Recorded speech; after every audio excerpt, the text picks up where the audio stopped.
L'enquête sur l'assassinat du journaliste Martinez Zobo se poursuit de plus belle. De toute vraisemblance, d'autres arrestations vont intervenir dans les jours ou heures à venir. Le ministre de la Justice dont le nom est revenu dans cette sordide affaire a-t-il des soucis à se faire?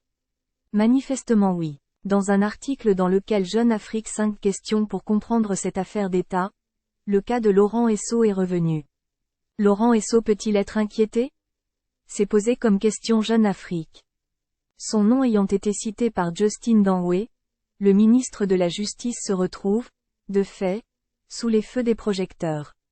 Il est cependant peu probable qu'il soit un jour interpellé comme l'ont été les autres suspects, ce scénario nécessitant une autorisation expresse du chef de l'État. A évoqué le magazine panafricain. Y a-t-il eu des précédents? En mars 2014, le ministre Louis Babap avait été placé sous mandat de dépôt à Kondangui. C'était la première fois qu'un membre du gouvernement était ainsi, malmené, dans l'exercice de ses fonctions.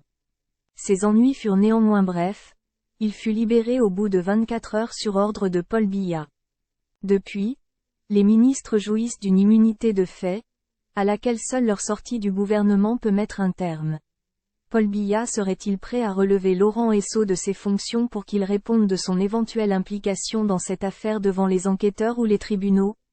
À Yaoundé, où les rumeurs de remaniement sont incessantes, l'hypothèse n'est pas exclue, précise Jeune Afrique.